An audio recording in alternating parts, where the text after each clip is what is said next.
everybody, welcome to Legal Minds, and I am MJ, and we'll be discussing the topic of dissolution of marriage under Muslim law. Dissolution of marriage मतलब marriage को कैसे terminate कर सकते हैं?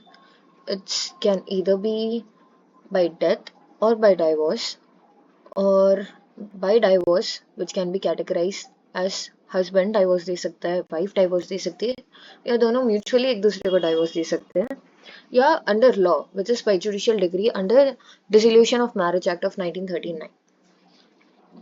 अब उनके अंदर भी एक सब कैटेगरीज है, जैसे कि फर्स्ट बाय हस्बैंड तलाक इल्ला एंड जीहर will be discussing in the further following in a minute, and by wife is talaq if afis, and by mutual consent is kulla and muhabbarat, and by judicial decree under Dissolution of Marriage Act is 1939 as Lian and Fask. So first of all will be okay, you can also take this. What is talaq के भी दो categories है, talaqul sunnat and talaqul biddat. Talaqul sunnat is Hassan and Hassan, and talaqul biddat is written divorce or triple divorce. By death क्या होता है, उसका मतलब ये है कि अगर जब कोई भी husband when a husband of Muslim wife dies then she have to complete the process of इद्दात. ठीक है, एंड इद्दात इज अ प्रोसेस जहाँ पे women can not go for second marriage for that period of certain time, and this is such a period in which women cannot remarry on the dissolution of first marriage, and the period of iddat is 3 months, right? So first of all, अगर husband मर जाता है तो wife को क्या क्या process follow करनी पड़ती है is what we are discussing here. And second divorce is तलाक. तलाक के भी दो टाइप्स थे, एज तलाकुल सुन्नत, तलाकुल बिद्दत. तलाकुल सुन्नत एंड बिद्दत, उसका मतलब क्या है? फर्स्ट तलाक के बारे में लिखते हैं. तलाक क्या है? It's just nothing but a cancellation and getting rid of a marriage. ठीक है, ओरली और it can be done return also. और व्हेन ओरली होता है हमें 3 प्रोनाउंस करना पड़ता है, लाइक तलाक तलाक तलाक, तब जाके वो चीज डाइवोर्स मानी जाती है अंडर मुस्लिम लॉ. और रिटर्न भी हो सकता है तलाकनामा, जैसे डाइवोर्स पेपर्स हम लिखते हैं, which is also a type of तलाक. और वहाँ पे प्रेजेंस, वाइफ की प्रेजेंस की होने की जरूरत नहीं है ड्यूरिंग प्रोनाउंसमेंट ऑफ तलाक. एंड कंडीशंस क्या क्या होने चाहिए जब वो प्रोनाउंस कर रहे हैं? वो बंदा साउंड माइंड होना चाहिए, वो मेजर होना चाहिए, और उसकी इंटेंशन क्या है वो होनी चाहिए. तलाकुल सुन्नत, हसन एंड हसन. हसन made pronouncement in a single sentence. एक बार बोल दिया तो बस है. Wife must be in a pure state and undergo iddat period.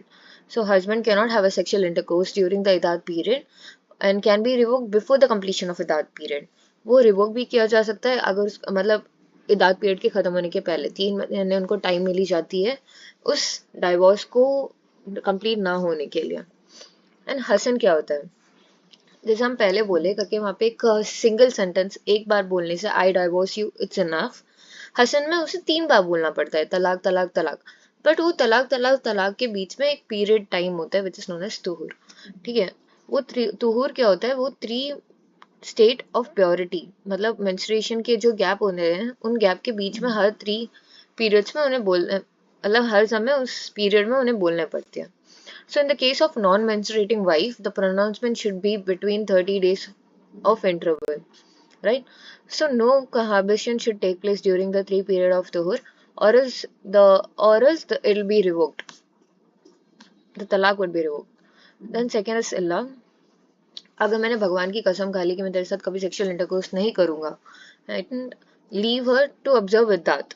ठीक है, तो उसे अलग कहते हैं, उस समय हम डाइवोर्स ले सकते हैं. ठीक है, और जिहार, compares his mother prohibited, and उनके कोई भी प्रोहिबिटेड डिग्री में उनको वो जब कंपेयर करता है, and wife has a right, उनके उस चीज में वाइफ के पास एक राइट होती है, वो अपने आप को फास्ट कर सकती है, freeing the slave and feed 60 poor persons. Legal effects of जिहार क्या है? Sexual intercourse be illegal. Husband is rendered liable to expiation by penance, and wife can claim judicial separation of the husband persist in any wrong doing. अगर उसको कोई भी गलत चीज में फाइंड आउट कर लिया तो वाइफ एक जुडिशियल सेपरेशन मांग सकती है. सो बाय वाइफ, तलाक ए ताफीज. A woman can give divorce, but उसको divorce देने का power is delegated by the husband only. So in the form of agreement, right?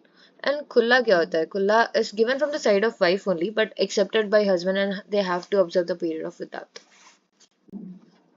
Lian.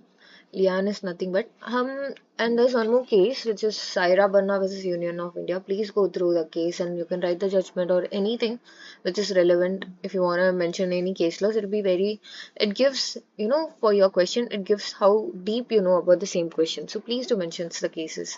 What is Lian? Lian is when a husband gives false charges of adultery on his wife. Then wife has right to go give divorce. अगर एक false charge डाल दिया तो हाँ wife को एक right मिलता है कि वो डाइवोर्स दे सकती है. Husband can be sane an adult and must be a false charge husband believes to be a false. By mutual consent क्या है?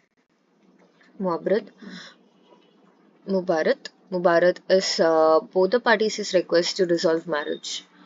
ठीक है, और उसमें एसेंशियल्स क्या है? इट मस्ट बी ऑफर दोनों तरफ से होनी चाहिए, एक्सेप्टेंस भी दोनों तरफ से होनी चाहिए, और उसको they have to, she must go under the इदाद period, right? Judicial degree you can right, जो भी लॉस अगर है, जो लॉ आया है, जैसे first of all is dissolution of marriage act, जैसा हम डिस्कस करेंगे. डिसोल्यूशन ऑफ मैरिज एक्ट तुझे अलग, तुम सबको एक अलग क्वेश्चन दिया जाएगा. डिसोल्यूशन ऑफ मैरिज एक्ट क्या है? So let me give you a brief about what is dissolution of marriage act. मैं यहाँ पे एक ब्रीफली बोल रही हूँ, so please to mention all the sections and everything else है ना. अगर वो 7 मार्क्स के लिए पूछा जाए या वो जितने मार्क्स के लिए भी पूछा है, just elaborate according to that. So ये दोनों अलग क्वेश्चन है, राइट? डाइवोर्स अलग क्वेश्चन है एंड डिसोल्यूशन ऑफ मैरिज अलग है. So what are the grounds of dissolution of marriage act under section 2? First, अगर first and foremost point is absence of husband for 4 years. अगर उसका पति 4 साल तक वहाँ पे नहीं है, so it will be absence of husband. Then second, fine for dissolution of marriage. And they are failure to maintain, 2 साल से उसे maintain नहीं कर पा रहा है. Imprisonment, अगर उस husband ने कोई भी तरह से, कोई भी चीज़ से वो imprisonment है 7 साल के लिए. Failure to perform marital duties for 3 years. और इम्पोर्टेंसी, अगर वो बंदा इम्पोर्टेंट है तो फिर 1 साल तक तो यू कैन, अगर तुझे 1 साल तक के पीरियड में तुझे पता चल गया, then you can definitely go and go for dissolution of marriage. Repudiation of marriage by wife, मतलब अगर 15 साल तक नो कम्प्यूटेड टिल 18, अगर उसने 18 साल के पहले उसने कभी कम्यूट नहीं किया है, एंड आफ्टर 15 साल के बाद और 18 साल तक उसने कभी, मगर चाइल्ड मैरिज ही ले लो, अगर उस बच्चे को जब शादी हो गई और वो 18 साल के बाद भी अगर उसके साथ कंज्यूमेट नहीं हुआ है, then definitely you can go for dissolution of marriage. अगर उस हस्बैंड ने उसने क्रुएल्टी दिखाई. And grounds of dissolution marriage जो हमने पहले भी देखे, जैसे तलाक के क्या क्या थे, जिहार, लान etcetera. So please to mention all this to get points and get marks for your exams.